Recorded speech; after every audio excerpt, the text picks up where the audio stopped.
Republican lawmakers haven't just proposed new committees in the lower chamber this session, they're also changing the rules of the House. On Monday, the House passed a rules package that would make it easier for the Republican-controlled chamber to oust the Speaker. It would require lawmakers to receive 72 hours to review bills and a supermajority of 290 votes to approve changes to tax laws. So on that, let's bring in Brandon Arnold, the Executive Vice President of the National Taxpayers Union, to help explain what this all means for you. Brandon, thank you so much for joining us here.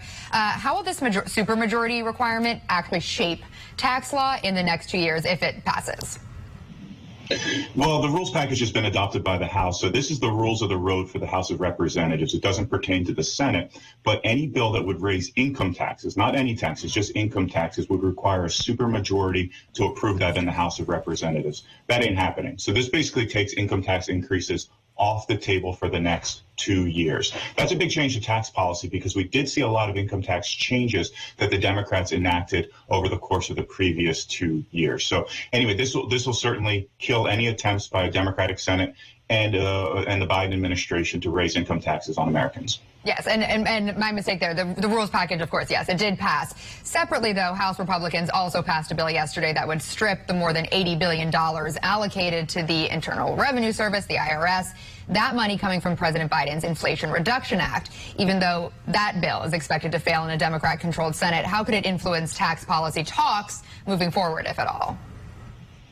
Yeah, I mean, the bill that House Republicans passed, it strips 71 of the $80 billion out of the IRS increase that was passed, as you said, in the IRA last year. So that's a huge change if it were to become law. But with the Democratic Senate, Democratic president, it's probably not going to become law.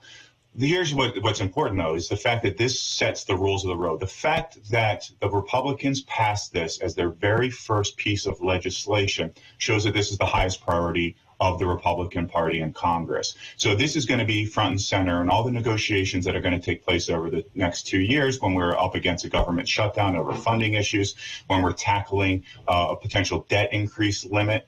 That's certainly going to happen in the late summer or early fall of this year. So during all of these negotiations, which are going to be tense negotiations, we're going to be playing all sorts of brinkmanship with the government shutdowns, with default on our credit.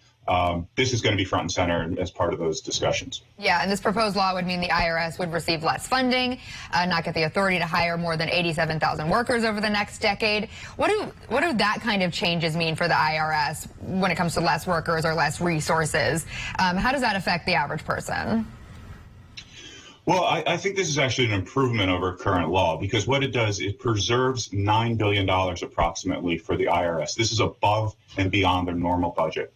And it is allocated exclusively to things like taxpayer modernization, taxpayer services, and making the agency function better. What it removes is the $81 billion that would primarily be used to ramp up enforcement. That is increasing audits and going after Americans who may have not paid their taxes or may have made mistakes on their taxes that have raised red flags at the agency. So it does preserve, again, $9 billion, which is a huge sum of money to improve a broken agency, an agency that's still relying on 1960s technology, an agency that has over 50% or approximately 50% of its printers being broken, not even functioning properly, and is still relying on paper ballots and manual transcription of paper returns in order to calculate people's taxes. It's an agency that needs modernization desperately, and this bill would preserve those $9 billion to do so. All right, Brandon Arnold, Executive Vice President of the National Taxpayers Union, thank you so much for joining us. Have a good day. Thank you.